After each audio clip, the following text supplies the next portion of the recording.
தமிழ் ஒலிபரப்பின் நிகழ்வரிசை ஒழுங்கிலே ஆமுகம் தொலைக்காட்சியிலும் லண்டன் தமிழ் வானொலி ஊடாகவும் முகநூலில் FATV தமிழ் ஆன்லைன் நேரடி இணையத்தில் firstodio.net மற்றும் மொபைல் ஆப்ஸ் வழி செயலிகள் வழியாக லண்டன் தமிழ் ரேடியோவிலும் பின்னர் இதன் பதிவுகள் யூடியூபில் FATV தமிழ் லண்டனிலும் இணைய போகிற சிறப்பு நிகழ்ச்சி இந்த வேளையில் இடம்பெறுகிற தகவல் சாலை.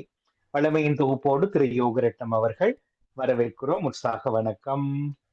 உற்சாகமான வணக்கம் அன்பு நடாமோகன். உற்சாகமான வணக்கம் அன்பு நேர்களே. மீண்டும் ஒரு தகவல் சாலை இணைந்து கொள்கின்றோம். வளமை போன்ற செய்திகள்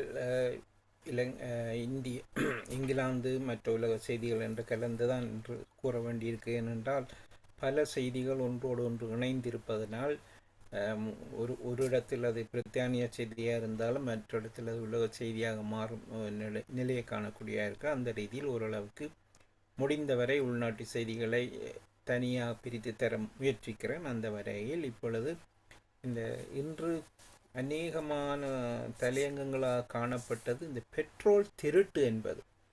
இந்த பெட்ரோல் ஸ்டேஷனில் முந்தி நாங்கள் கேள்விப்பட்டோம் ரன் ஆஃப்னு சொல்லுவாங்க. அதாவது பெட்ரோலை அடித்து விட்டு பே பண்ணாமல் ஓடுவது ஒரு பிரச்சனையாகவே இருந்தது. இன்று நேற்றெல்லாம் பல காலமாக இருந்தது. ஆனால் இந்த வருடம் 2026ஆம் ஆண்டு பிப்ரவரி மாதத்துக்கு பின் இது ஒரு தலையாய பிரச்சனையாக இந்த நாட்டுக்கு வந்துள்ளது. பெரும்பாலானவர்கள் பெட்ரோலை திருட்டுத்தனமாக பெறுகிறார்கள் அல்லது பெட்ரோலை நிரப்பிவிட்டு காசு தராமல் ஓடுகின்றார்கள். இப்படியான நிலைமை இருப்பதனால் இந்த பெட்ரோல் நிறுவனங்கள் நடத்த முகவர்கள் நிறையவே கஷ்டப்படுகிறார்கள். இது பொதுவாக பிழையான முறையாக நாங்கள் அதை கருதுகிறோம். பெட்ரோல் அடித்து போனால் அவருக்கு என்ன, கம்பெனியில் எடுப்பார்கள் தானே என்று அது வேறே. ஆனால் இந்த பெட்ரோல் முகவர்கள் என்னென்றால் முன்கூட்டியே பணத்தை கொடுத்து ஒரு ஸ்டாக் பெட்ரோலை வேண்டி விடுவார்கள். அதை வைத்து கொண்டு தான் விற்கிறார்கள். இப்போ அவற்றில் பெரும்பாலான பல தடவை இப்பொழுது திருட்டு அதிகரித்து கொண்டு போகிறது. இந்த பெட்ரோலுக்கான விலை உயர்வு ஒன்று, இந்த போர் காரணமாக ஈரான் போர் காரணமாக பெட்ரோலுடைய விலை உயர்ந்து கொண்டு செல்வதனால் பலரால் அதை உண்மையில் கட்டுப்படுத்த முடியாத அளவுக்கு இருக்கிறது. ஆனால் இதை சந்தர்ப்பமாக வைத்து கொண்டே இது ஒரு தொழிலாக அது இப்பொழுது கூறுகிறார்கள். ஆர்கனைஸ்டு மிக அழகாக திட்டமிட்டபடி இந்த திருட்டுகள் நடக்கின்ற. இன்றைய பத்திரிகையில் ஒரு படம் இருந்தது. ஒரு காரில் பெட்ரோலை ஒருவர் நிரப்பும் பொழுது அவர் இந்த பூட்டுக்குள்ளே 3 பிளாஸ்டிக் கேனை வைத்து, பெரிய கேன், அதற்கு நிரப்புகிறார்கள். இப்போ அங்கேருந்து பார்க்கும் பொழுது சரியாக தெரியாத பெட்ரோல் தான் அடிப்பது போல் காட்சி இருந்தாலும் அடித்துவிட்டு அவர்கள் ஓடுகிறார்கள். இப்பொழுது இன்னொரு விடயம், இந்த திருட்டு செய்துவிட்டு ஓடுபவர்களை யாரும் தடுக்க முடியாது. உதாரணமாக இந்த கடைகளில் பெரிய சூப்பர் மார்க்கெட்டில் வேலை செக்யூரிட்டி கார்ட்ஸ் எல்லாம் இருந்தாலும் அவர்களுக்கு கடுமையான உத்தரவு, ஃபிசிக்கலாக அவர்களை தொடக்கூடாது. அதாவது அவர்கள் அடித்தோ கிடித்தோ இது செய்யக்கூடாது. இது திருட வருபவர்களுக்கும் தெரியும். ஆனதினால் அவர்கள் திருடிக்கொண்டு ஓடும் பொழுது யாராவது ஒரு குறுக்க போனால் அவருக்கு காயம் ஏற்பட்டால் அதற்கு கம்பெனி பொறுப்பேற்கப் போவதில்லை. கம்பெனி சொல்லுகிறது, நீர் அவரை தவிர்த்திருக்கலாம், அவரோடு மோதாமல் இருந்திருக்கலாம். இப்படியான நிலை இருக்கும் பொழுது இப்பொழுது இந்த திருட்டுக்கள் நடக்கும் பொழுது அதை திருட்டை நிப்பாட்ட முயற்சிப்பவர்கள் ஏன் நமக்கு இந்த வில்லங்கம் என்று போகும் நிலை இருப்பதனால் இந்த திருட்டு அதிகரித்து கொண்டே போகிறது. இன்றைய பெட்ரோல் அந்த விவரத்தின்படி இங்கிலாந்தில் ஒரு நாளைக்கு மட்டும் 2 லட்சம் பவுண்ட்கள் வரையிலான பெட்ரோல் திருடப்படுகிறது. அது பெரிய லொரி மூலமாக இருக்கலாம், சிறிய பெரல்ஸ் மூலமாக இருக்கலாம். ஆனால் ஒட்டு மொத்தமாக எடுத்த கணிப்பின்படி ஒரு நாளைக்கு 5 லட்சம் பவுனுக்கு பெறுமதியான பெட்ரோல் திருடப்பட்டு கொண்டு வருகிறது. அவரேஜ் சாதாரணமாக பொதுவாக ஒரு 20-30 பவுனுக்கு பெட்ரோல் அடிப்பவர்களும் இருக்கிறார்கள். 50-60 பவுனுக்கு பெட்ரோல் அடிப்பவர் இருக்கிறார்கள். ஹெவி வெஹிக்கிள் என்றால் 80-90 பவுன்களும் பெட்ரோல் அடிக்கிறவர் இருக்கிறார்கள். ஆனால் இப்படியானவர்கள் ஒரு 80-90 ஆவரேஜாக வைத்திருக்கிறவர்கள் பெரும்பாலும் இந்த காசை கொடுக்காமல் ஓடுகிறார்கள் என்றும், இந்த இடத்தில் சில விசித்திரமான சம்பவங்கள் கூட நடந்திருக்கிறது. குறிப்பிட்ட ஒரு இடத்தில் இப்படி பெட்ரோலை திருட்டுத்தனமாக திருடிய 2 பேர், அவர்கள் அடையாளம் காணப்படவில்லை. இப்பொழுது இந்த திருட்டுக்களை பிடிப்பதற்காக விசேட ஃபேஸ் ரெக்கக்னிஷன் கேமரா, அதாவது முகத்தை பார்த்தால் அவருடைய முகத்தை வைத்து பிடித்து கொண்டு அவருடைய தரவுகளை வைத்து அவர் யார் என்று கண்டுபிடிக்கிற டெக்னாலஜி சற்று ஓரளவுக்கு வளர்ந்து கொண்டு வருவதனால் 2 பேர் இப்படி அடையாளம் காணப்பட்டார்கள். அதுவும் குறிப்பாக ஒரு குறிப்பிட்ட பெட்ரோல் ஸ்டேஷனுக்கு அருகிலிருந்து, பெரிய தூரமில் அருகில் இருந்தவர்கள் தான் 2 பேர் முகத்தை மூடிக்கொண்டு திருடி இருக்கிறார்கள். பின்பு அவர்கள் யார் என்ற விடயம் தெரிய வந்த பொழுது அவர்களாகவே அங்கே பல தடவை மன்னிப்பு கேட்டுக்கொண்டார்கள். ஓகே, நாங்கள் தான் செய்து, நாங்கள் மன்னித்துக் கொள்ளுங்க என்று. இப்படியான சில காட்சிகளை நடக்கும் பொழுது ஆச்சரியமாக தான் இருக்கிறது. இதே போல இன்னொரு விடயம், இது சற்று நாங்கள் எதிர்பாராத விஷயம். இந்த சிறுவர்கள் செகண்டரி ஸ்கூல், பிரைமரி ஸ்கூல், குறிப்பாக பிரைமரி ஸ்கூல், இந்த சிறியவர்கள் உள்ள வகுப்பறைகளில் நாங்கள் பிள்ளைகளை பாதுகாப்பாக நடத்துகிறோம் என்று சொல்லும் பொழுது இப்போ அங்கே ஒரு அவதானம் ஒன்று காணப்படுறது. யாரும் அதை நினைத்தே பார்த்திருக்க மாட்டார்கள். இந்த சிறுவர்கள், பிள்ளைகள் விளையாட்டு பொம்மைகளை கொண்டு வருவார்கள். ஏதாவது டோய் கொண்டு வரார் ஒவ்வொருத்தரும் தனக்கு விருப்பமான ஒன்றை. ஆனால் இப்பொழுது பல தடவை காணப்படும் இந்த டோய்கள் காயப்படுத்தப்படுகின்றன. அதாவது பிள்ளைகள் அதை கொண்டு வரும் பிள்ளைகள் சில கத்திகளை, பிளேட்டுகளையே கொண்டு வருகிறார்கள். அந்த டோய்ஸை முகத்தை வெட்டி சிதைக்கிறதில் ஒரு இன்பம் காணும் ஒரு நிலை காணப்படுகிறது. இது பலராலும் அவதானிக்கப்பட்டது. அண்மையில் ஒரு பாடசாலையில் உள்ள ஒரு முன்னாள் ஆசிரியை ஒருவர் தான் இதனை கண்டுபிடித்தார். எப்படி என்றால், இதில் எந்த வயதில் இது நடக்கிறது என்றால் 11 வயதுக்கு கீழே உள்ளவர்கள் தான் இதில் மும்முரமாக இருக்கிறார்கள். முன்னாள் ஆசிரியை ஒருவர் ஒரு பிளே கிரவுண்டில் ஒரு சின்னவர் விளையாடி கொண்டிருக்கும் பொழுது அந்த 6 வயது உடையவர் ஒரு பெரிய கத்தியை எடுத்து அந்த டீச்சருக்கு குத்த வலிக்கிட்டு இருக்கிறார். அதனை அவதானித்த டீச்சரால் இது சரிவராது, ஏதாவதுக்கு செய்ய வேணும் என்று இந்த விடயத்தை மற்றவர்களுக்கு தெளிவுபடுத்தி, இப்படி ஒன்றும் இருக்கிறது, பிள்ளைகளுக்கு இப்படி வன்முறை வருகிறது, பெற்றோர்கள் பிள்ளைகள் பாடசாலைக்கு செல்லும் பொழுது கத்திகளை கொண்டு போகிறார்கள் என்று அவதானிக்கிற ஒரு நிலை உருவாகி சிம்பிளி ஆக்டிவ் என்ற ஒரு அமைப்பை அமைத்து இந்த விளம்பரங்களை செய்து கொண்டு வருகிறார்கள். இன்று அந்த பத்திரிகையில் சின்னொரு மூலையில் இருந்த செய்தி. ஆனால் அந்த செய்தியை பார்க்கும் பொழுது எனக்கு ஆச்சரியமாக இருந்தது. பெற்றோர்கள் இந்த விடயத்தில் கவனமாக இருக்கணும். சிறுவர்கள் தானே பிள்ளைகள் விளையாட்டை பாடசாலையை கொண்டு போன அதே விளையாட்டு டோய், அந்த பொம்மைகளை திரும்பி கொண்டு வரும்பொழுது என்ன நிலையில் வருகிறது என்பதையும் அவதானிக்க வேண்டும். கண்ணை குத்தி இருப்பார்கள், வாய்க்கு நேரம் வெட்டி இருப்பார்கள், கழுத்து பக்கத்தில் திருகி இருப்பார்கள். இவையெல்லாம் ஒரு கூடாத சைனிவை தான் எதிர்காலத்தில் நிரந்தர கொலையாளிகள் இவர் மாறுறதுக்கு ஒரு காரணமாக இருக்கிறது. மிகவும் கவனமாக இருக்க வேண்டும். அடுத்த விவகாரம் இந்த ஸ்மால் போட் பீப்புள், அதாவது பல 2-3 வருடங்களுக்கு மேலாக இது ஒரு பெரிய விடயமாக பேசப்பட்டு வருகிறது. சிறிய படகுகள் மூலம் பிரித்தானியாவுக்கு வந்த அகதி தஞ்சம் கோருவர்களும் அவர்களை என்ன செய்வது என்ற ஒரு பிரச்சனை இருந்து முன்னிய பல அரசாங்கங்கள் இதில் தோல்வியே கண்டன. ஒவ்வொருவரும் அதிரடியாக ஒரு திட்டத்தை கொண்டு வருவார்கள், சட்டத்தை கொண்டு வருவார்கள். ஆனால் யாராலும் எதுவும் செய்ய முடியாத அளவுக்கு இந்த பிரச்சனை வலுத்து கொண்டே போகின்றது.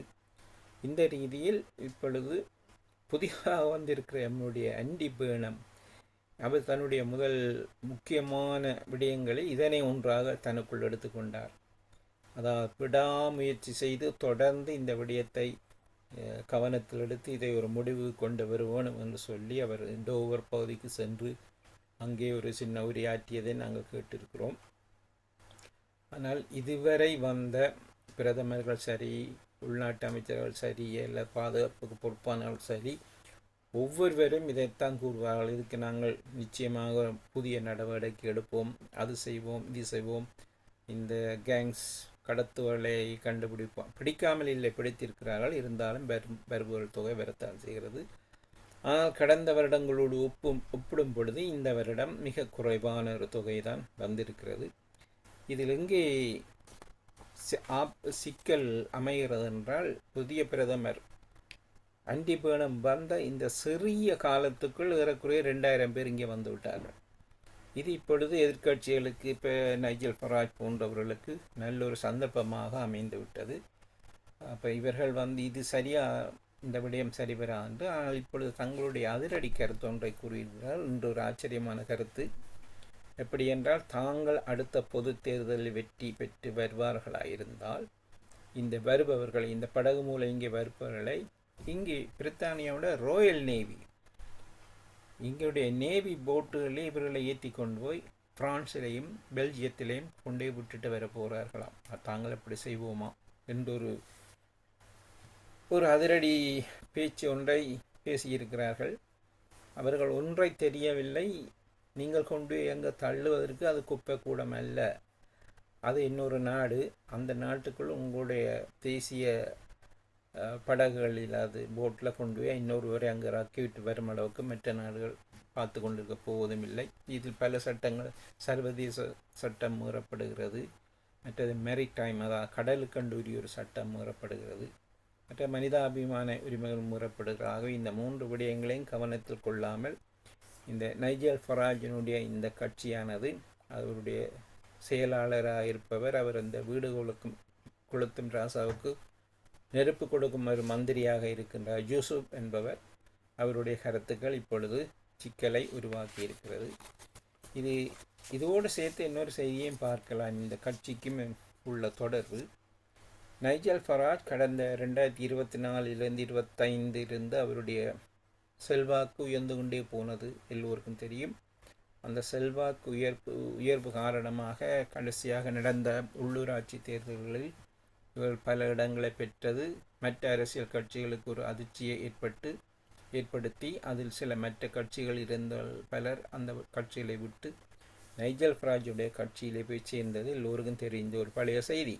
ஆனால் இப்பொழுது இவருடைய செல்வாக்கு சிறிதாக சரிய இருக்கிறது. எப்படி என்றால், இவர் அந்த 5 மில்லியன் பவுண்ட்கள் ஒருவரிடமிருந்து நன்கொடையாக பெற்று அதனை உத்தியோகபூர்வமாக அறிவிக்காமல் மறைத்தது. இந்த விவகாரம் சிறிதாக வெளியில் வந்த பொழுது அவர் ஒவ்வொரு முறையும் அதுக்கு பல்வேறு காரணங்களை கூறிக்கொண்டு வந்திருக்கிறார். ஆனால் இப்பொழுது அதுவே அவருக்கு ஒரு சிக்கலாக உருவாக்கியுள்ளது. அவர் அந்த பணத்தை பெற்றது, மறைத்தது என்பது ஓரளவுக்கு நிரூபணமாகி கொண்டு வருகிறது. இது காணாதென்று அவருடைய அசிஸ்டன்ட், அதாவது அவருடைய டெப்யூட்டியாக இருக்கிற ரிச்சர்ட் டைஸ் என்பவர் மீதான குற்றச்சாட்டுகளும் விழுந்துள்ளன. அவர் என்றால் ஒரு பிரைவேட் கம்பெனியோடைய நடத்துகின்றார். அந்த கம்பெனியில் உள்ள டாக்ஸுகளை பே பண்ணுவதற்கு என்னென்ன விதமாக அவற்றை வேறு பெயர்களில் வேறு இடங்களுக்கு மாற்றி இந்த டாக்ஸை குறைய கட்டுவது என்ற விவகாரம் ரிச்சர்ட் டைஸ் என்பவரும் இப்பொழுது இந்த சிக்கலில் மாட்டியுள்ளார். ஆகவே தலைவர் யார், துணைத் தலைவர் யார் என்ற ஒரு கேள்வி அங்கேயும் ஒரு கேள்வி வருகிறது என்றால், உண்மையில் ரிச்சர்ட் டைஸ் தான் இந்த கட்சி ஆரம்பித்தார், ரிஃபார்ம் யூகேயை. தான் அதாவது அரசியலுக்கே வரமாட்டேன் என்று ஒரேபடியாக நின்ற ரிஃபார்ம் இப்போதைய தலைவர் நைஜல் ஃபராஜ் திடீரென்று தான் தலைவராகவும் மற்றவரை டெப்யூட்டியாக மாற்றி ஒரு நாடகம் ஒன்று ஆடியிருக்கிறார். இப்பொழுது இவை எல்லாம் ஒன்றன் பின் ஒன்றாக பிடிபட்டு வரும் பொழுது இவருடைய செல்வாக்கு சிறிது சரிய ஆரம்பித்துள்ளது. அதுக்கு இன்னொரு உதாரணம், இந்த ஆண்டி பேர்னம் பிரதமராக வரும் ஒரு பிரச்சனை லேபர் கட்சிக்குள்ள ஒரு குத்துவெட்டு காரணமாக ஏற்பட்ட ஒன்று. ஆனாலும் ஆண்டி பேர்னமுடைய வருகையின் பின் 2 பேருடைய செல்வாக்களை ஒப்பிடும் பொழுது எங்கேயோ ஆதாள பாதத்தில் இந்த தொழிற்கட்சியினுடைய புகழ் சற்று மேலே வந்து, அதுவும் குறிப்பாக ஆண்டி பேர்னம் மீதான நம்பிக்கை காரணமாக புள்ளி விவரத்தில் அவர் பெரிய இடத்தில் வருகிறார். அதே நேரம் நைஜல் ஃபராஜுடைய கட்சி கீழே தேர்ந்து கொண்டு போகிறது. ஆகவே அவர்கள் ஏதாவது ஒன்றை கூறி ஒரு அதிரடி நடவடிக்கையை கூறி அதை பெரிதாக்கி அதிலிருந்து மேலே வரலாம் என்று பார்க்கின்றார்கள். அதற்கு கடந்த வியாழன் வெள்ளியில் நடந்த இன்னொரு சம்பவம் அவர்களுக்கு ஒரு வாய்ப்பாக அமைந்துள்ளது. உதாரணமாக எல்லோரும் தொலைக்காட்சியை பார்த்திருப்போம். மொரோக்கோ நாட்டிலிருந்து அவர்களுடைய ஒரு தரைவழி பாதை, அதாவது மொரோக்கோவுக்கும் ஸ்பெயினுக்கும் இடையிலான ஒரு என்க்ளேவ் என்ற ஒரு சிறிய ஒரு பகுதி, அந்த பகுதிக்குள் ஊடாக ஒரே நாளில் ஏறக்குறைய 60,000 பேர் வரை மொரோக்கோவிலிருந்து காத்து கொண்டிருக்கும் பொழுது அந்த நாட்டுக்குள் புகுந்தார்கள். இது எல்லோருக்கும் அதிர்ச்சியை கொடுத்தது.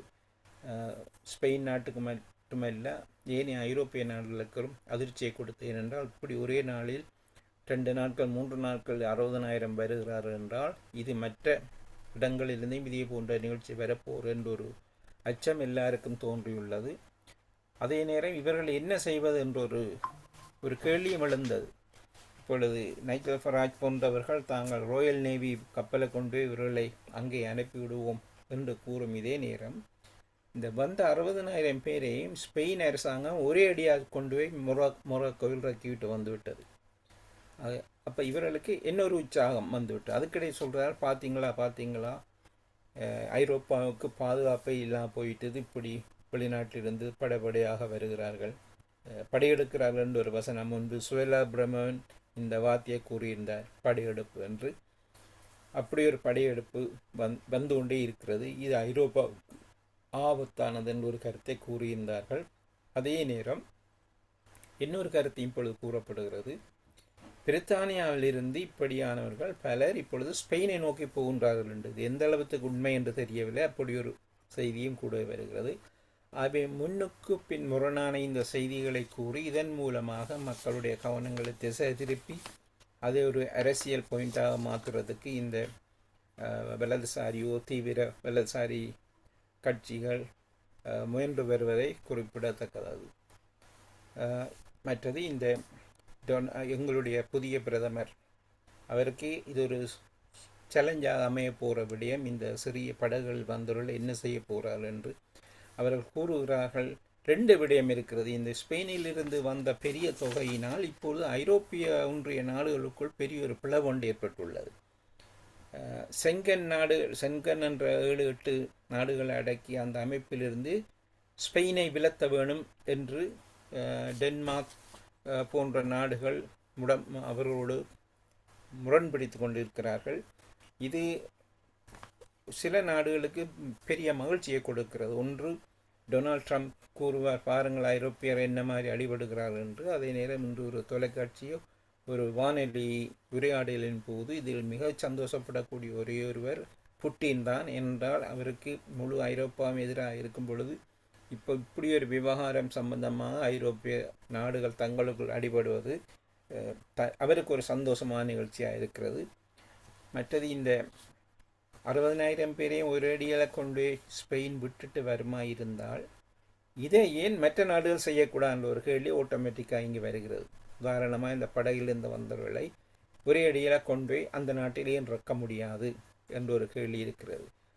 ஆனால் இங்கே வந்தவர்கள் வந்து அகதி தஞ்சம் கோரியிருந்தவர்கள், ஆனால் அங்கே திடீரென்று அங்கே வந்தவர்கள் அகதி தஞ்சம் ஒன்றும் இல்லை, இப்படி ஒரு சந்தர்ப்பத்தை பயன்படுத்தி ஸ்பெயினுக்குள் புகுந்தவர்கள்.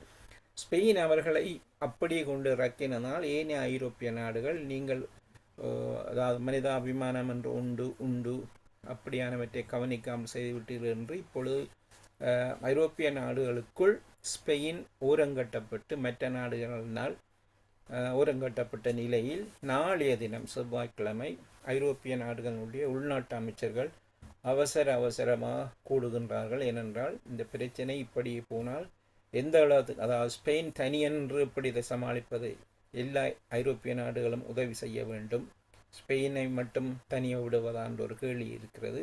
நாளைய பேச்சுவார்த்தையின் பின் இந்த பிரச்சனை எந்த பக்கம் திரும்புகிறது என்பதை ஓரளவுக்கு பொறுத்திருந்து பார்க்கலாம்.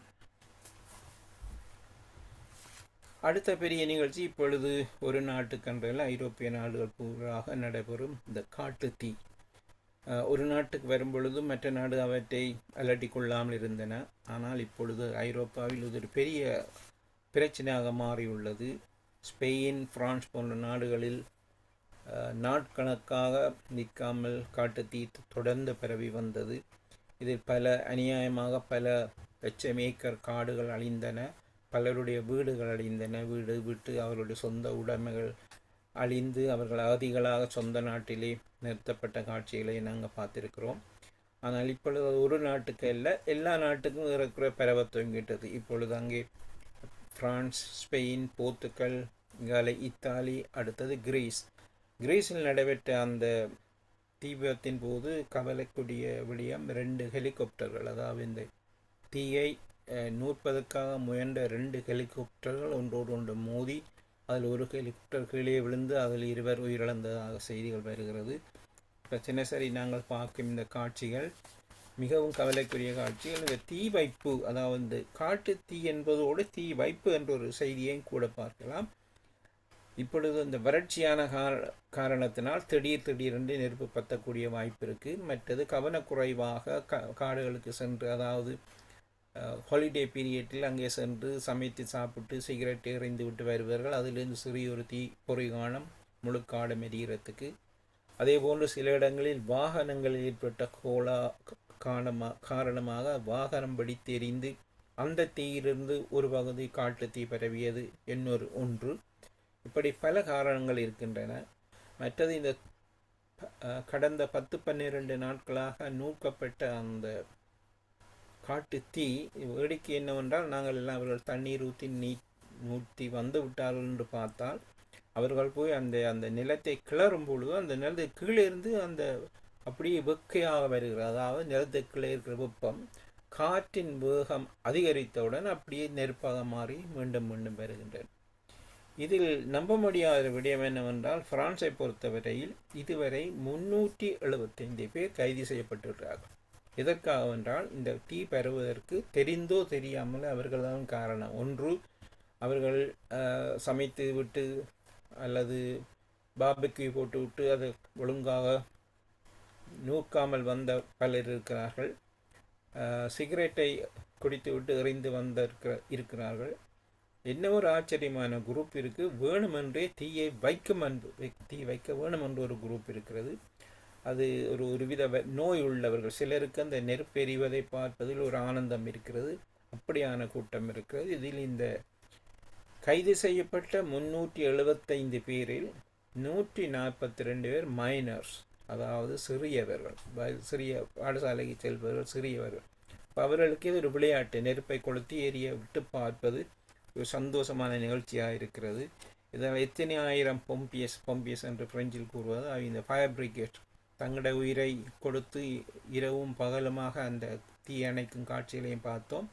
இதே நேரத்தில் அந்த தீயணைக்கும் படையினருக்கு எப்படி உள்ளூர் விவசாயிகள் சகலரும் ஒன்றாக சேர்ந்து உதவி செய்த விடயத்தை கவனித்தோம். இது சுட்டி காட்டாமல் இருக்க முடியாது. பொதுவாக ஃபயர் பிரிகேட்ஸுக்கு தேவையான தண்ணீரை அவர்கள் அங்கங்கிருந்து ஒன்று விமானம் மூலம் தெளிப்பார்கள் அல்லது அவர் தங்களுடைய பவுசர் மூலம் கொண்டு வருவார்கள். ஆனால் தொடர்ந்து அவர்கள் கொண்டு வருவதற்கு போதிய அளவு நீர் இல்லாத நிலையில் இந்த விவசாயிகள் தங்களுடைய தோட்டங்களுக்கென்று நீரை வழங்குவதற்காக பெரிய நீர் தொட்டிகளை வைத்திருக்கிறார்கள்.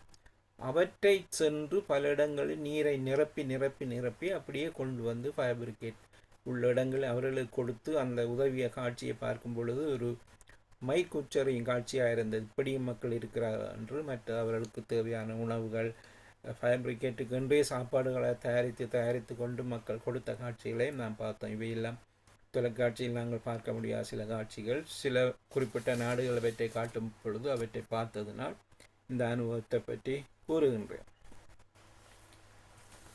அடுத்த விவகாரம் இந்த ஈரானுக்கும் அதாவது அமெரிக்காவுக்கும் ஈரானுக்கும் என்ன நடக்குதுன்னு தெரியவில்லை. இந்த பாம்பு மேணியும் விளையாட்டு மாதிரியே இருக்கிறது. தினசரி ஒவ்வொரு கதையும். இன்றைக்கு கூறுவார், நாளைக்கு மரண அடி அடிக்கப் போகின்றேன், நீங்கள் வாழ்க்கை நினைக்க முடியாத அடி அடிக்கிறேன். நாளை காலையில் சொல்லுவார், இல்லை நாங்கள் பேச்சுவார்த்தைக்கு தயார் என்று. இப்படி பல தடவை இவர் கூறும் பொழுது என்ன நடந்து கொண்டு இருக்கின்றால், டொனால்ட் ட்ரம்பினுடைய வாயிலிருந்து வரும் ஒரு வார்த்தையில் பெட்ரோலுடைய விலை நிர்ணயிக்கப்படுகிறது. ஒரு கட்டத்தில் $80 இருந்த பெட்ரோல் $100 சென்றதை நாங்கள் அறிவோம். பின்பு இப்பொழுது கடந்த 24 மணி நேரத்துக்குள் இன்னொரு குத்துக்காரணம் ஒன்று நடக்கிறது. 2 தினங்களுக்கு முன்பு கூறியிருந்தார், தாங்கள் மிகப்பெரிய ஒரு தாக்குதலுக்கு ஆயத்தமாய் கொண்டு இருக்கிறோம் என்று. நேற்று வந்து சொன்னார், நாங்கள் இப்பொழுது அந்த தாக்குவதை நிறுத்திவிட்டு பேச்சுவார்த்தையில் இறங்க போகிறோம் என்று. உடனடியாக கேள்வி எழுதுகிற யாரும் பேச்சுவார்த்தையில் இடுகிறார்கள். எந்த நாடுகளில் யார் இது கலந்து கொள்வார் என்றால் மறுமொழி ஒருவருக்கும் தெரியாது. டொனால்ட் ட்ரம்பே கூறுகிறார், அது எல்லாம் நான் கதைத்து விட்டேன், பேச்சுவார்த்தை நடக்கிறேன் என்று. ஈரானை பொறுத்தவரையில் தாங்கள் எதையுமே அவர்கிட்ட கேட்கவும் இல்லை என்று. ஆனால் அவர் கூறுகிறார், தங்களை கெஞ்சி கேட்டவர்களாம், ஐயோ இந்த போரை நிப்பாட்டுங்க, உங்களோட பேச்சுவார்த்தைக்கு வாருங்க என்று கெஞ்சி கேட்டதாக அவர் அந்த குழந்தை பிள்ளை கூறியது போல மற்றவர்கள் சிரிப்பாக இருக்கிறது. இது ஒரு புறம் இருக்க, ஆனால் ஓமான் என்ற நாட்டோடு ஈரான் கதைத்து கொண்டிருக்கிறது.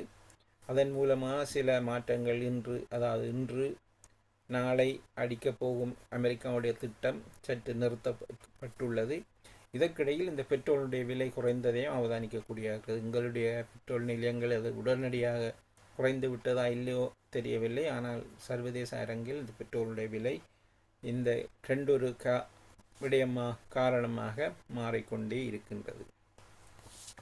அடுத்தது யுக்ரைனுக்கும் ரஷ்யாவுக்கும் உடைய போரானது இப்பொழுது மிக மும்முரமாக வேறு வடிவத்தில் பெறுகிறது. நேரடியாக விமான குண்டு வீச்சுகள் என்று இருந்து இப்பொழுது அது எல்லைகளை தாண்டி தாக்கும் ஒரு அளவுக்கு அந்த போர் விரிந்து கொண்டு செல்கிறது.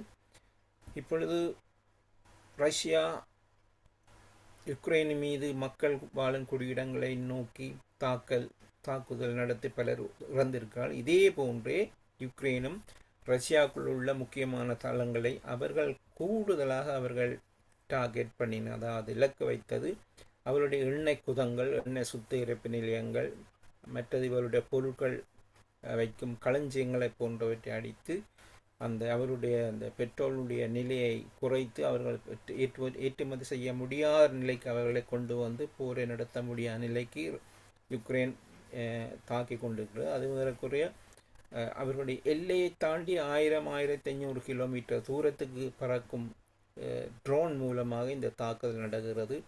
நேற்றைய தினம் இதே போன்ற ஒரு ட்ரோன் தாக்குதல் ரஷ்யாவில் உள்ள ஒரு பீச், ஒரு கடற்கரையில் விழுந்த பொழுது அங்கே அதில் 7 பேர் கொல்லப்பட்டு 40 பேர் காயப்பட்டதாக செய்திகள் வருகின்றது.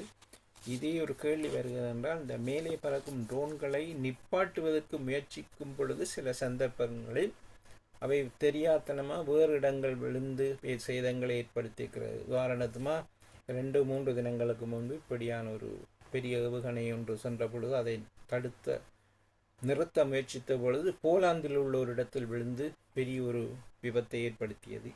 இப்படி இந்த போர்கள் இப்பொழுதுக்கு முடிவதாக இல்லை. அதே நேரம் இந்த ஹோமுஸ் நீரிணையினூடாக போகும் கப்பல்களை ஈரான் தடுத்து கொண்டே இருக்கிறது. அமெரிக்கா அவர்களை இதை வைத்து அடித்து கொண்டிருந்தாலும் இன்றும் ஒரு கப்பலும் அசைய முடியாத நிலை காணப்படுகிறது. இது பெரிய ஒரு கேள்வி வருகிறது. இவர் போரை நிப்பாட்டுவேன் அல்லது அடிக்க நிப்பாட்டுகிறேன் என்று கூறும் பொழுது வேறு சிலருடைய கருத்து என்னென்றால், இவர்களுக்கு இப்போ ஸ்டாக் குறைந்து விட்டது, அடிப்பதற்கான ஆயுதங்கள் வந்து சேரவில்லை. அப்படியான சந்தர்ப்பங்களில் நாங்கள் சமாதானம் என்று கூறிக்கொண்டு ஆயுதங்களை கொண்டு வந்து அடிக்க முயற்சிப்பதாக ஒரு பேச்சு ஒன்று நடந்து கொண்டு இருக்கிறது. அடுத்தது இந்த உதயவந்தாட்டம் இப்பொழுது 2 வாரம் ஆகிறது நினைக்கின்றேன். சர்வதேச ரீதியாக உலக கோப்பைக்கான உதயவந்தாட்டம் நடந்தது. அதில் அந்த உதயவந்தாட்டத்தின் போது நடந்த பல மோசடிகள், தவறுதலான நிகழ்வுகளை பலரும் ஒன்றாக பார்த்தோம். நாங்கள் எல்லோரும் பார்த்தோம். இறுதியாக நடந்த மேட்சின் போது ஸ்பெயின் நாட்டுக்கும் அர்ஜென்டினாவுக்கும் நடந்த மேட்சின் போது நடந்த அசம்பாவிதங்களும், அந்த வீரர்களை ஒருவர் தாக்குவதும், பந்தை விட்டு ஆக்களை அடித்து விழுத்தும் ஒரு நிகழ்ச்சியும், மற்ற அந்த முதலாவதாக சர்வதேச ரீதியாக முதலிடத்தை பெற்ற ஸ்பெயின் அந்த பரிசை வாங்கும் பொழுது அதை பார்க்காமல் பின்புறத்தை காட்டிக்கொண்டு அர்ஜென்டினா இருந்ததும், பின்பு அவருடைய அதிகாரிகள் தாக்கியது, இது உலக ரீதியாக மிக பெரும் கண்டனத்தை கொண்டு வந்ததனால் இந்த ஃபுட்பாலுக்கு பொறுப்பாயிருந்த ஃபீஃபா என்ற ஒரு அமைப்பு பலருடைய கண்டனத்தை பெற்றது. இந்த ஃபீஃபாவினுடைய தலைவராக இருப்பவருடைய இறுதிக்காலம் நெருங்குவதாக தெரிகிறது. காரணம், இவர் அந்த பதவியில் இருக்க போகிறாரா இல்லையா என்பது. அவர் சுவிஸ் நாட்டை சேர்ந்த இத்தாலியன், அவருடைய இன்ஃபென்டினி அவருடைய பெயர். இப்பொழுது அந்த ஃபுட்பாலை வைத்துக்கொண்டு அவர் ஒரு புதிய வர்த்தக முயற்சி ஒன்று ஆரம்பித்திருக்கிறார். எப்படி என்றால், இந்த கழகங்களுடைய தொகையை அதிகரித்து அதை ஒரு 20 அல்லது 25% முதலீடுகளை தனியார் இந்த அமைப்புக்குள் பணத்தை செலுத்தி அதை முதலிடும்படி ஒரு திட்டத்தை கொண்டு வந்துள்ளார். அந்த திட்டத்தின்படி இவர் தனியார் முதலீடு என்று கூறும் பொழுதே எங்களுக்கு ஓரளவு சந்தேகம் வந்துவிட்டது, யாரை கொண்டு முதலீடு செய்ய போகிறார் என்று. அண்மை காலத்தில் டொனால்ட் ட்ரம்போடு இவர் ஒட்டி உறவாடி கொண்டிருந்த காட்சிகளை பார்த்தோம். அந்த இறுதி மேட்சில் பரிசு கொடுப்பதிலே அடிபட்டு கொண்டார்கள், நீ கொடுக்குவா நான் கொடுக்குவா என்று. அந்த ரீதியில் இந்த இவர் கொண்டு வந்த திட்டம் என்னவென்றால், தனியாரை அதற்குள் முதலீடு செய்ய வைத்தால் அவர்களுடைய ஆதிக்கம் கூடி மற்ற நாடுகளுடைய அந்த சொல்லுகள் எடுபடாத போகிற நிலை வரும் பொழுது இப்பொழுது குறிப்பிட்ட இவருக்கு எதிராக இப்பொழுது ஒரு சர்வதேச ரீதியாக எதிர்ப்புகள் வர ஆரம்பித்து விட்டது. இவருடைய பதவி அடுத்த வருடம் இவரை தெரிவு செய்யும் ஒரு நிகழ்ச்சி நடக்க இருக்கிறது. அதற்கு எதிர்த்து பலர் வாக்களிக்க இருக்கிறார்கள். குறிப்பாக ஐரோப்பிய நாடுகளைச் சேர்ந்த EUFA என்ற அமைப்பு ஏறக்குறை 55 நாடுகள் அதில் இருக்கின்றன. அவர்கள் அத்தனை பேரும் இவருடைய திட்டத்துக்கு, அதாவது இந்த உதவந்தாட்ட அந்த போட்டியில் தனியார் முதலீடுகளை கொண்டு வந்து அவர்களுடைய செல்வாக்கை கொண்டு வந்து அதில் பெறப்படும் லாபம் இது திருப்பியும் அவர்களுக்கே போகிறது. இந்த முதலீடு செய்பவர்கள் யார் என்று பார்த்தால், ஓரளவுக்கு நாங்கள் சந்தேகித்தது போலவே குறிப்பிட்டாக டொனால்ட் ட்ரம்ப் அவருடைய மருமகன் இருக்கிறார். அவருடைய தம்பியார் எங்களுடைய இந்த ஃபீஃபாவுடைய தலைவருடைய பேர் ஜியானி இன்ஃபென்டினோ. இவர்தான் ட்ரம்பை முன்னுக்கும் பின்னும் கூட்டி திரிந்தவர். இப்பொழுது இவருக்கு எதிராக உலக நாடுகள் பல எதிர்த்து இவரை அடுத்த இந்த பதவியிலிருந்து தூக்கி எறியணும் என்று ஒரு நிலை காணப்படுது. நேற்றெல்லாம் அது முக்கிய பிரச்சனையாக காணப்படுகிறது. உடனடியாக அவர் டொனால்ட் ட்ரம்பின் உதவியை நாடியுள்ளார். அவருடைய செல்வாக்கை பயன்படுத்தி சில நாடுகளை இந்த தனக்கு எதிராக திரும்பாமல் முயற்சி செய்து கொண்டிருக்கிறார். ஆனாலும் அது சரிவரவில்லை. காரணம், அது அவருக்கு எதிராக அவர் செய்த குற்றங்கள் இப்பொழுது பகிரங்கமாக இவருடைய வாயினாலே சொல்லப்படும் நிலை காணப்பட்டது. அங்கே நடந்த குற்றங்கள் என்னவென்று நாங்கள் அதற்குள் போக தேவையில்லை, ஏனென்றால் எல்லோரும் அதை பார்த்தவர்கள் தான். ஆனால் குஷ்னர் என்ற ஒரு ஃபேமிலி இருக்கிறது. அவருடைய மகளினுடைய கணவருடைய அடுத்து ஒரு தம்பி ஒருவர். அவர் ஒரு தனிப்பட்ட முதலீட்டாளர்.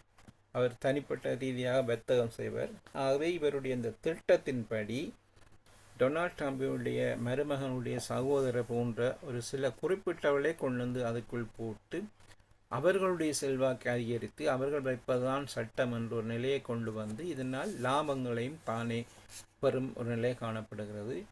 இதில் அவருடைய நோக்கம் என்னவென்றால், தன்னுடைய பதவி காலத்தை நீட்டி கொண்டு இப்படியே போனால் தான் நினைத்த இந்த சில்மிசங்களை செய்யலாம் என்று அது இப்பொழுது சர்வதேச நாடுகள் ரீதியாக பலத்த எதிர்ப்பை பெறுகிறது. அநேகமாக நாளை மறுதினம் அளவில் இவருடைய நிலை எப்படி இருக்க போகிறது தெரிகிறது. இவருக்கு எதிராக யார் வரப்போகிறார் என்று பல கேசியங்கள் கூறப்பட்டு கொண்டிருக்கின்றன. பலருடைய பெயர்கள் அடிபடுகின்றன. ஆனால் குறிப்பாக இவர் பதவியிலிருந்து தூக்கி எறியப்படும் ஒரு காலம் மிக விரைவில் வருகிறது. ஏனென்றால் இவர் பதவியில் இருக்கும் பொழுது இவருடைய திட்டத்தின்படி உதயபந்தாட்டம் நடக்குமாயிருந்தால் இந்த உதயபந்தாட்டத்தில் நாங்கள் கலந்து கொள்ள மாட்டோம் என்று பல நாடுகள் 50-60 நாடுகள் அதுக்கு எதிராக குரல் எழுப்பி இருக்கின்றன. ஆகவே இது வெறும் உதயபந்தாட்டம் என்று பார்க்காமல் ஒரு அரசியல் அந்த பண ஊழலை, ஏற்கனவே இந்த ஃபீஃபா என்பது ஒரு ஊழல் நிறைந்த அமைப்பு. பல தடவை பலர் கைது செய்யப்பட்டிருக்கிறார்கள். அந்த ரீதியில் மீண்டும் அது தன் ஊழலை வெளியில் கொண்டு வந்து வருகிறது. இதே போன்றுதான் ஓரளவுக்கு நாங்கள் இன்னொரு நாட்டை எதிர்பார்க்கலாம். இப்பொழுது அண்மையில் ஹங்கேரி நாட்டை உதாரணமாக எடுத்து பார்க்கலாம். பல காலமாக ஹங்கேரியினுடைய ஆட்சியை பீட்டர் ஒபான் என்பவர் தான் ஆண்டு கொண்டு வந்தார். அவர் ஒரு கடும்பிடியாக தன்னுடைய பிடியில் விக்டர் ஒபான் தன்னுடைய பிடியில் நாட்டை வைத்திருந்தார். ஆனால் அங்கே சில மாற்றங்கள் வர ஆரம்பித்தன.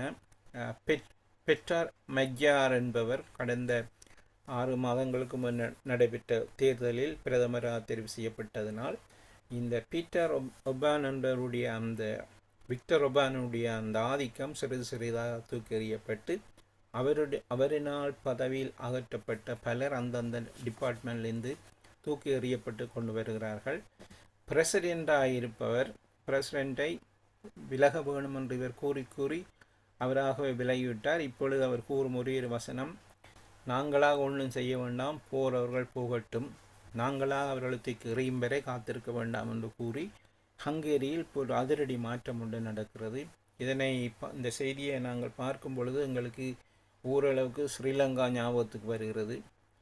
முன்னாள் அரச பதவிகள், முக்கிய பதவிகள் இருந்தவர்கள் எல்லாம் எந்த அளவுக்கு செல்வாக்குள்ளவர்களாக இருந்தார்கள்.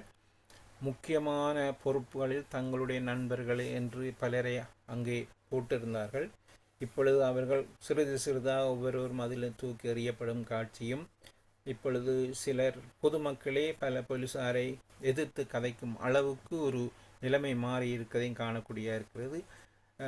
ஊடகங்கள் கூட, உதாரணமாக இலங்கையில் ஊடகங்கள் எப்படி இயங்குகிறது எல்லோருக்கும் தெரியும். அதே போன்று தான் இங்கே MTVA என்ற ஒரு தேசிய தொலைக்காட்சி ஹங்கேரியில், அதனை மீறி யாரும் ஒன்றும் கதைக்க முடியாது. இதனை விட ஏறக்குறை 500 வகையிலான மற்ற நிறுவனங்கள், தொலைக்காட்சி, பத்திரிகை, ரேடியோ என்று சொல்லி இவை எல்லாம் அவர்களுக்காகவே ஆதரவு தெரிவித்த ஒரு அமைப்பு. அடுத்தது இவர்கள் எல்லாம் ஐரோப்பிய நாடுகளுக்கு எதிராக ரஷ்யாவினுடைய ஆதரவாக இருந்தவர் தான் இந்த விக்டர் ஒர்பான். அவருடைய ஆதிக்கம் குறைந்ததனால் இப்பொழுது சிறிது சிறிதாக புட்டினுடைய பிடி ஐரோப்பிய நாடுகளிலிருந்து குறைந்து கொண்டு வருகிறது, ஒரு குறிப்பிடத்தக்கது. ஆகவே அதே போன்று அமெரிக்காவில் இந்த போரில் கொல்லப்பட்ட படை வீரர்களுடைய உடல்கள் அங்கே அனுப்பப்பட்டு அதற்கு அரச மரியாதை கொடுக்கப்பட்ட அந்த நிகழ்ச்சிகளெல்லாம் செய்தியில் பார்த்தோம். ஆனால் அங்கேயும் ஒரு குளறுபடி ஒன்று நடந்துள்ள, அதுவும் இப்பொழுது டொனால்ட் ட்ரம்புக்கு ஒரு தலையடியாக மாறியுள்ளது. மொத்தமாக இதில் கொல்லப்பட்டவர்கள் 18 பேர். ஆனால் இந்த கடைசியாக கொல்லப்பட்ட 4 பேரும் இவர்கள் அந்த போர் நிறுத்தம் என்று அறிவித்த பின் கொல்லப்பட்டவர்கள் என்று அவர்களை ஓரங்கட்டி அவர்களுக்கு ஒரு முக்கியமான இடம் கொடுக்காமல் அந்த 4 பேருடைய பெயரை விலக்கி 18 பேரை 14 பேராக காட்டியது அங்கே பெரிய எதிர்ப்பை அதாவது இழந்த பெற்றோருடைய நிலைமை, மற்ற அவர்கள் எந்தெந்த இராணுவ பிரிவில் இருந்து வந்தார்களோ அவர்களுடைய எதிர்ப்புகள் பெரிதாக வந்திருக்கிறது. அதனை மறைத்தது இவர்களுடைய நிர்வாகம், டொனால்ட் ட்ரம்புடைய நிர்வாகம். இப்பொழுது அதை மறைப்பதற்காக அவர்கள் இன்னொரு வசனம் கூறுகிறார்கள், அப்படி நாங்கள் எதுவும் செய்யவில்லை, டெக்னிக்கல் ரீதியாக, அதாவது எங்களுக்கும் மற்ற அமைப்புகளுக்கும் இடையே டெக்னிக்கல் ரீதியாக உள்ள தொலைத்தொடர்புகளில் உள்ள தவறு தான் இது என்று கூறும் அளவுக்கு இருக்கிறது. இதுதான் இன்றைய நிலை. மிச்ச நிகழ்ச்சியில் என்னடாமல் உங்களோடு சேர்ந்து மற்ற சில நாட்டு நிகழ்ச்சியையும் சேர்த்து பார்த்து கொண்டு நிகழ்ச்சியை ஓரளவுக்கு முடிவு கொண்டு வரலாம் நினைக்கின்றேன்.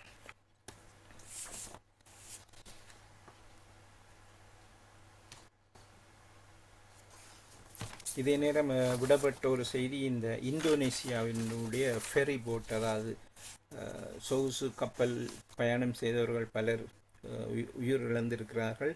அந்த தீ காரணமாக அந்த கப்பல் எரிந்திருக்கிறது. இது முக்கியமான நிகழ்ச்சி. மற்றது ஸ்பெயினுக்கு இப்போ ஏற்பட்ட ஒரு தலையீடு என்னவென்றால், இந்த 60,000 பேர் ஒரேடியாக மொரோக்கோவில் வந்ததும் அவர்களை திருப்பி அனுப்பதில் அவர்கள் மும்முரமாக ஈடுபட்டது இப்போ ஐரோப்பிய ஒன்றிய நாடுகளுக்குள்ளே ஒரு பிரச்சனையை உருவாக்கி உள்ளது. அதே நேரம் அதனை சந்தர்ப்பமாக பயன்படுத்தி கொண்டு உதாரணமாக இங்கே உள்ள வலதுசாரி கட்சிகள் தாங்கள் இங்கே வரும் அந்த அகதிகளை எல்லாம் வருவோரை எப்படி சட்டத்துக்கு ரொம்பான முறையிலோ சட்ட ரீதியாக அவர்களை நாட்டிலிருந்து அப்புறப்படுத்துவதாக கூறுகிறார். இது அடுத்தொரு தேர்தல் உத்தியாக கருதப்படுகிறது. காரணம், பதவி அதாவது செல்வாக்கை இழந்து கொண்டு வரும் இந்த ரிஃபார்ம் யூகே என்ற கட்சி இப்படியான அந்த மக்களுடைய உணர்ச்சியை வெளிநாட்டிற்கு எதிராக மீண்டும் ஒரு முறை தூண்டிவிட்டு இந்த பதவியை பெறுவதற்கு முயற்சிக்கிறார்கள் என்று கூறப்படுது. இதனை இப்பொழுது லேபர் கட்சி கூட கூறியுள்ளது. இது பழசாக இருந்த சில விடயங்களை சூடாக்கி அதை எரிய வைத்து அதில் குளிராக பார்க்கிறார்கள் நைஜல் ஃபராஜ் என்று. ஆகவே எதிர்வரும் நாட்களில் அவருடைய இந்த விசாரணைகள் இப்பொழுது ஆரம்பிக்க தொடர்ந்த இவருடைய 5 மில்லியன் பவுன்கள் விவகாரமோ அல்லது இவருடைய உதவியாளராக ரிச்சர்ட் கிரைஸ் என்பவருடைய அந்த பணத்தை டிக்ளேர் பண்ணாமல் அல்லது வேறு விதமாக வரி கட்டாமல் ஈட்டது போன்ற விடயங்கள் வெளியில் வரும் பொழுது அடுத்து வரும் பொதுத்தேர்தல் வரை இங்கே பிரித்தானியாவுடைய அரசியல் நிலை மிகவும் பெரிதாக சூடு பிடிக்க போகிறதாக நாங்கள் கருதலாம். நடாமல் உங்களுடைய இறுதி கருத்துக்களோடு நாம் ஓரளவுக்கு நிகழ்ச்சியில் பெறலாம் நினைக்கின்றேன்.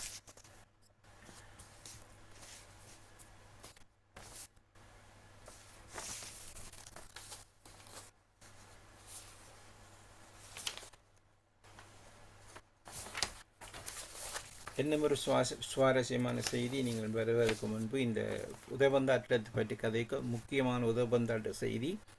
பிரான்ஸை பொறுத்தவரையில் கடந்த இந்த ஆண்டு வெற்றி பெறாத நிலையில் அதனுடைய தலைமை பயிற்றுனர் அந்த டிடியே டெஷோம் என்பவர் இறுதி நாட்களில் சற்று சிக்கலுக்குள்ளாக இருந்தார். காரணம், பிரான்ஸ் எதிர்பார்க்காத முறை படுதோல்வி அடைந்ததுக்கு இவருடைய சில டாக்டிக் இறுதி நேரத்தில் இவர் ஏற்படுத்திய மாற்றங்கள் தான் காரணம் என்ற ஒரு கோபம் அவர் மீது வந்ததும், பொதுமக்களுக்கு சரி சில விளையாட்டு வீரர்களுக்கும் ஒரு எதிர்ப்பு அவர் மீது வந்தது. பின்பு எல்லோருக்கும் தெரிந்த ஜினடின் ஜிடான் என்பவர், அதாவது ஜிடானும் டிஷோமும் ஒரே நேரத்தில் விளையாடி பிரான்ஸ் உலகக்கோப்பை பெறும் வீரர்களாக இருந்தவர்கள். அவர்களில் ஒருவர் தான் ஜினடின் ஜிடான். இப்பொழுது ஜினடின் ஜிடான் என்பவர் தான் பிரான்ஸினுடைய உதயபந்தாட்டத்தினுடைய தலைமை பயிற்றுனராக நியமிக்கப்பட்டுள்ளார். இந்த விவகாரத்தில் 2 பேருக்கும் ஒரு மனத்தாங்கல் ஏற்பட்டதாக செய்திகள் வருகின்றன. இப்பொழுது டிடியே டிசோம் என்பவரை, அதாவது இதுவரை தலைவராக இருந்தவரை ஓரளவுக்கு விட்டு எல்லோரும் ஜிடான் பக்கம் திரும்புவதனால் அவரே கூறிவிட்டார், அவர்கள் இப்பொழுதே ஜிடானிட்டு சென்று விட்டார்கள் என்று ஒரு சற்று கவலையோடும் ஒரு விரக்தியோடையும் கூறின சொற்களையும் கேட்கக்கூடிய இருந்தது. சரி நடாமோகன், இது யாரு எந்த ஜிடான் என்பது என்ன? ஜிடான் என்பவர் இந்த ஜினடின் ஜிடான் என்ற விளையாட்டு வீரரும் டிடியே டிஷோம் என்பவரும் ஒரே காலத்தில் ஒரே டீமிலிருந்து விளையாடி சர்வதேச ரீதியாக உலக கோப்பை பெற்றவர்கள் தான் 2 பேரும். ஆனால் இதுவரை காலம் இந்த டிடியே டிஷோம் என்பவர் கடந்த 14 வருடமாக பிரான்சினுடைய இந்த உதயபந்தாட்டத்தை நடாத்தி வந்தவர். ஆனால் இந்த முறை கடைசி முறையில் அவர் கோட்டை விட்டு விட்டார். ஆனால் எப்படியும் அவருக்கு பின் இந்த ஜினடின் ஜிடான் என்பவரையே கொண்டு வருவதாக பல மாதங்களாக பேச்சு அடிக்கப்பட்டது. ஆனால் இப்பொழுது அவர் உலக தலை சிறந்த விளையாட்டு வீரர்கள் ஒருவர். ஸ்பெயினில் 3-4 வருடங்களாக 3-4 இயக்கங்களை அமைப்புகளை வெற்றி பெற வைத்தவர். ஆகவே அவர் பிரான்ஸுக்கு மீண்டும் பெறுவதனால் அடுத்த முறை மீண்டும் பிரெஞ்சு உதயபந்தாட்ட குழு மும்முரமாக வரும் வெற்றி பெறும் என்ற ஒரு நம்பிக்கை பிரான்ஸ் தெரிவிக்கப்படுகிறது. இது நண்பர்களுக்கிடையே சில மனத்தாங்கலை ஏற்படுத்தியிருக்க தெரிகிறது. என்றால் 2 பேரும் ஒன்றாக விளையாடியவர்கள். இனி டிசோம் என்பவர் அந்த நிலையிலிருந்து விலகுகின்றார். அதற்கு பதிலாக இந்த புதிதாக ஜினடின் ஜிடான் என்பவர் வந்ததினால் அங்கே ஒரு பெரிய மாற்றம் நடைபெற இருக்கிறது. இது விளையாட்டு செய்திகள். இன்று கூடுதலாக விளையாடோடு சம்பந்தப்பட்ட செய்திகளை கவனிக்க முடியாது. ஏனென்றால் இந்த விளையாட்டு செய்திகள் என்னும் பொழுது அரசியல் பின்னால் எந்த அளவுக்கு விளையாடி இருந்தது என்றும், அந்த உதயபந்தாட்டத்தின் போது நடந்த முறைகேடுகள், ரெட் கார்டு கொடுத்த ஒருவரை டொனால்ட் ட்ரம்ப் சொன்னதுக்காக அந்த ரெட் கார்டை இல்லாமல் பண்ணிய நிகழ்ச்சியும், விளையாட்டின் போது ஃபவுல் விளையாடினவர்களுக்கு மஞ்சள் காட்டு காட்டாமல் அவர்களை பாதுகாத்து இறுதியாக இப்படி அர்ஜென்டினாவை கொண்டு வருவதற்காக இந்த ரெஃப்ரிமாரெல்லாம் எப்படி பாடுபட்டார்கள் என்ற விவகாரமும் இப்பொழுது சிறிது சிறிதாக வெளிவருகிற. ஆகவே விளையாட்டு என்று நாங்கள் விடாமல் விளையாட்டின் ஊடாக நடந்த குளறுபடிகளும் அதனுடைய தலைவராக இந்த ஃபீஃபாவுடைய தலைவருடைய எதிர்காலம் இன்னும் எவ்வளவு காலத்தில் அவர் தலைவராக இருப்பார் என்பது பெருங்கேள்வியாக இருக்கிறது.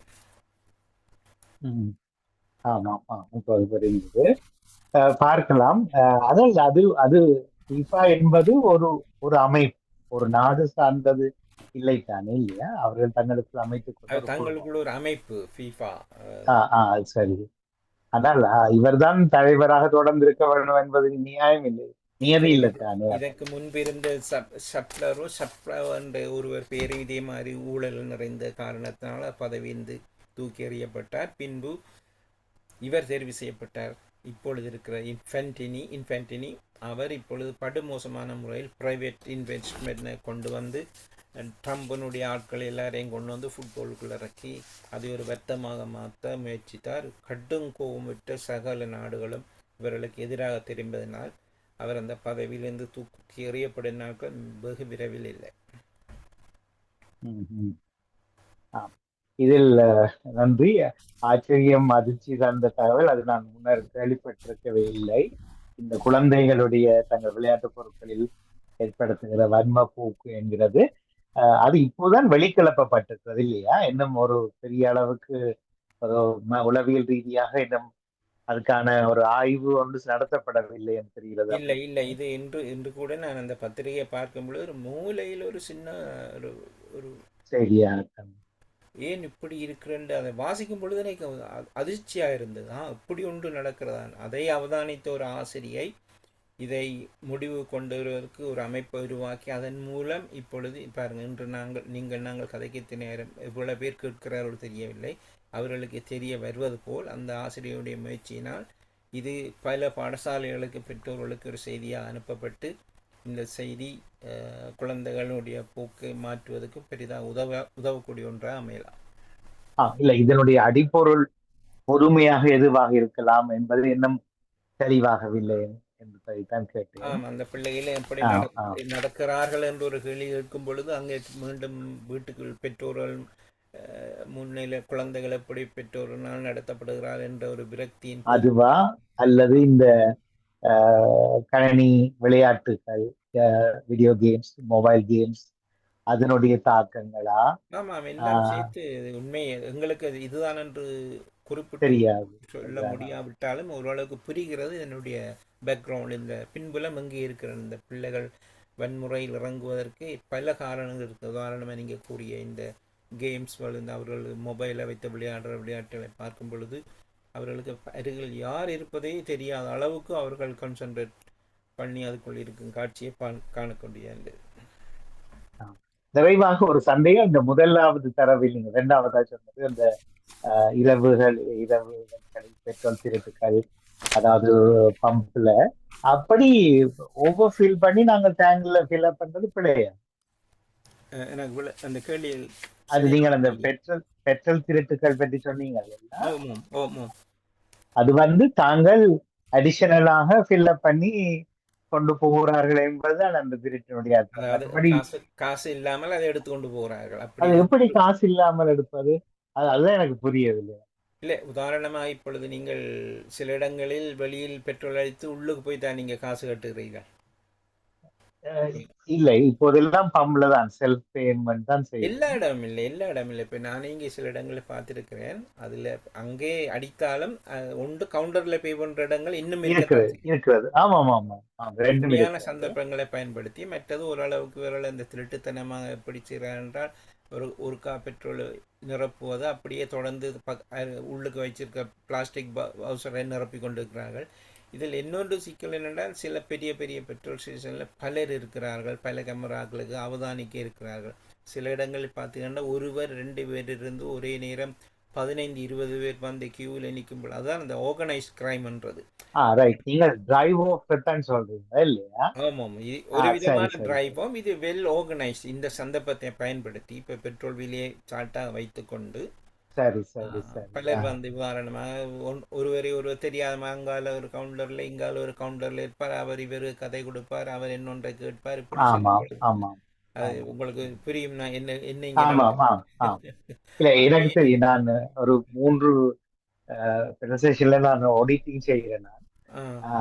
அதுல ஒரு சைட்ல டார்க்பர்ட்ல கிட்டத்தட்ட 2500 பவுன்களுக்கு மேல் அவர்களுக்கு நட்டம் ஏற்படுகிறது. இப்படிப்பட்ட டிரைவர்ஸ் பகல்லே தான் நடக்கும். சரியான ஒன்றுல மற்ற 2 கட்டுப்படி ஆகிறது. இவர்களுக்கு இன்சூரன்ஸ் கவர் பண்ணும். ஒன்று அத்துமீறி போய்கொண்டே இருக்கிறது. என்ன வாகனங்கள் வரும், நம்பர் பிளேட் செக் பண்ணுவார்கள், அது சரியாக இருக்கும். ஆனா தெளிவாக செக் பண்ணினால் அது வேறொரு வாகனத்தின் நம்பர் பிளேட்டாக இருக்கும். அப்ப கேமரா இப்ப என்னென்னால் நம்பர் பிளேட்டை மட்டும் செக் பண்ற சிசிடிவி கேமராக்கள் இருக்கு. நம்பர் பிளேட் ஃபேக்னு சொல்லிட்டுனா உடனே எல்லாம் பண்ணும். இது அப்படி இல்லை, நம்பர் பிளேட் சரியாக இருக்கும். ஆனால் திருப்பி ரிப்போர்ட் பண்ணும் போதுதான் தெரிய வரும் அது வேறொரு வெஹிக்கிளுடைய நம்பர் பிளேட்டை இதுக்குள்ள பூட்டி கொண்டு வந்து திருடி போட்டு போவாரு. அந்த படம் திருப்பி எடுக்கவே இல்லாது. ஏனென்றால் எந்த வெஹிக்கிள் எந்த நம்பர் என்று விளங்கவே விளங்காது கடைசி வரைக்கும். அது தமிழ் முதலாளிதான் ரொம்ப சிக்கல். கடந்த ஒரு 4-5 மாதங்களாக தான் வேலை செய்யற பணியாளரிடம் காசு கழிக்க போறோம் என்று எல்லாம் ஓடி திரிந்தவர். ஆனா கம்பெனி மறுத்து விட்டது என்னென்றால் இல்ல, இது ஒரு பொதுவான விஷயம், எல்லா இடமும் நடக்குது. இப்ப எங்களது செய்தி நான் நினைச்சேன் வேற விதமாக தேடுகிறார்களோ, பம்ப்ல அந்த ஓட்டோ பம்புகள்ல நான் இது விளங்குது டிரைவ் ஆஃப் தான் இந்த கட்டுக்கடங்காமல் போகிறது ஓ என்கிறது. நீங்க சொன்ன மாதிரி இது ஒரு நெட்வொர்க்கிங்ல யாரோ கொஞ்சம் பேர் சேர்ந்து இதை வேணும் சேர்ந்துதான் பண்ணி செய்கிறாங்க.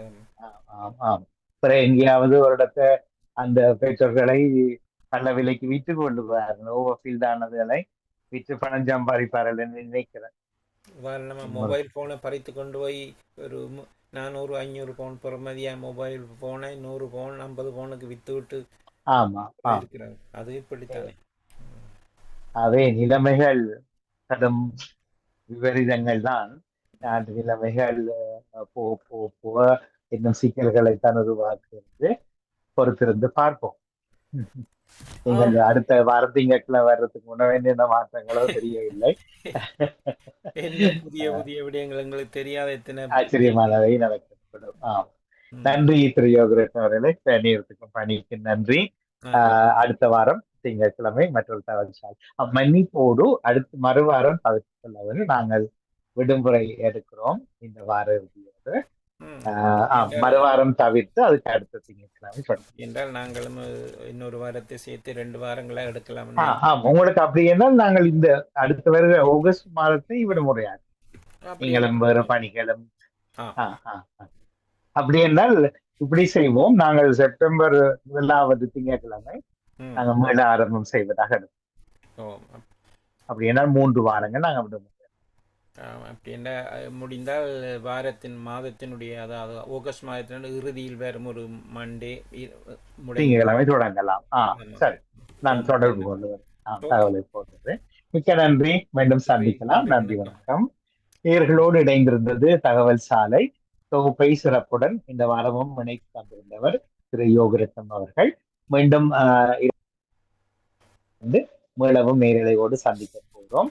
அதுவரையில் வணக்கம் அவர்களே. நன்றி யோகரத்னம் அவர்களே. நன்றி, வணக்கம்.